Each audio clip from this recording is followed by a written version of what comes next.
Okay, we got a 2010 Ultra Limited, and like all these touring bikes, these bigger ones anyway, they've got this stupid thing down here in the left lower corner of the gauge cluster. So I decided, well, I don't care what temperature it is outside. If it's cold, I'm going to put on a jacket. If it's hot, I'm going to take it off. But I'd like to know what the engine oil temp is. So I decided to buy this kit. Here we are, about a third of the way through the install. So what you got to do, obviously take off the outer fairing. And I found it to be easier to take out the radio. That way you can get back into here and get at those nuts and electrical connectors and all the rest of it. But the big challenge was trying to figure out where, that's a good question, where the other end of that air temp sensor plugs in. Because you got to use, here, geez, right in front of me. You got to use that, which is connected to the back of the gauge, the air temp gauge. The 3-prong is the gauge, the 2-prong is the lamp. The directions say, well, just connect it to the provided harness on the other end. Well, okay, where is the other end? Everything that I found was indicating that that air temp sensor lives right in here someplace on this fairing support, like it does on this old one over here. I'm in the process of trying to replace this broken fairing support. But as you can see, this is the air temp sensor on this one here is a 2001. Well, this one here being a 2010, it's different. So I got to look around on some forums, and lo and behold, somebody finally told me where it was at. And it actually, I took it out, but it let me see here. Where in the hell? There it is. The air temp sensor on this 2010, if I can get this thing into focus here, lived right here. There's the connector for it. So that was a mystery solved, and it was a giant pain in the ass to try to find, but as soon as I found it, well, it wasn't a giant pain in the ass, just trying to figure out Harley's less than complete instructions. But anyway, so that's where we're at this point. I'm about ready to get this all hooked up, but we'll get it up in the air here and get the oil drained out of it, and I'll be back here in a minute.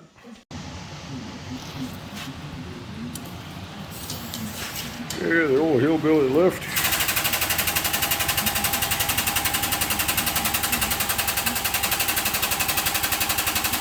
Get this screwed up in the air here.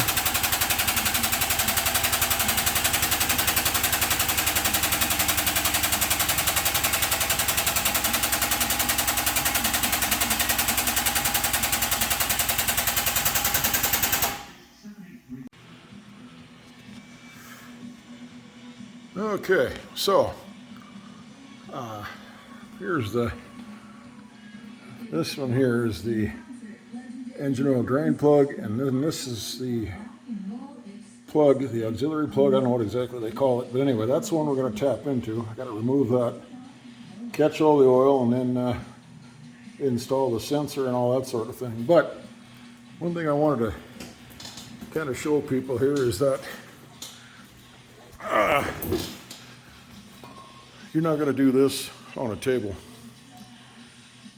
That's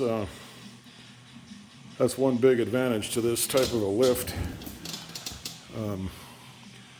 This was sort of a design out of my head, and then I got to looking around on the old interweb. Well, somebody had kind of beat me to it, I guess, but this one's a little different than the ones that folks in, I think it's Florida or whatever it is, that they make. But in any event, this is my own design. Like I said, I saw theirs and I thought, well, I've already got one kind of cooking, but anyway, this is a finished product, and it's not patented or anything like that. I'm not selling it, it's just what I use. But you can get underneath this thing and do what you got to do. You're not going to do this on a table, but I'll be back here in a second when we get the drain plug out.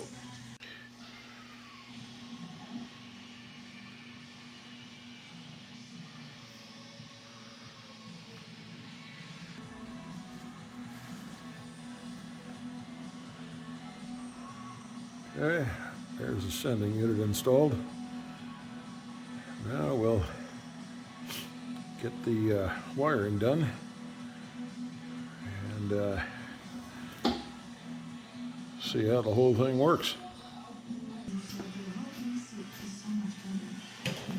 Okay, so got the sending unit installed, wire harness connected at the oil pan, and then I ran it up along the frame here, in behind the, it used to be called the wishbone, I don't know, I guess it's still the wishbone. Yeah, or dog bone rather.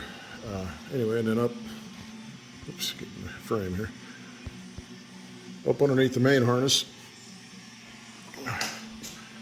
and then it just comes out right here, and let's see how good I am here.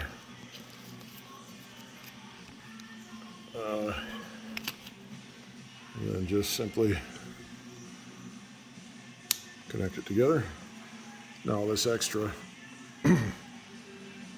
I'll zip tie that up once I get everything put back in and radio installed and one thing and the next. But again, just kind of want to emphasize this setup here, in my opinion, I'm not a tech by any stretch, but this is one hell of a lot better deal to try to work on your bike. I mean, you can get to the rear tire there real easy, and probably wouldn't hurt to have some kind of a strut, you know, as a safety mechanism. That's largely what these holes right here were for. I just haven't got that far yet. I've been trying to get this job done, and then over on this old one here, this is my first Harley I've ever had, and I thought about trading it, but you know what, I just love the old thing. It's got all kinds of old motorcycle issues, but it's my first one, and I put new progressive struts inside the fork tubes there. Got rid of that stupid air ride or air assist, whatever it was. Got progressives on the back because those air shocks are a joke. Same thing on this one here. This is actually my wife's bike. She asked me one time there what I thought about her riding her own motorcycle. And I said, I think it's a wonderful idea, because many years ago, I had a motorcycle instructor tell me one time that the proper number of motorcycles to have is only and always just one more. So, we have one more. But I'll continue the video once I get the stereo installed and get her all buttoned up. And anyway, I just want to show everybody where that is a damn sight better than an air gauge. I don't understand why they do that, but that's what they do. So anyway, well, thanks for watching.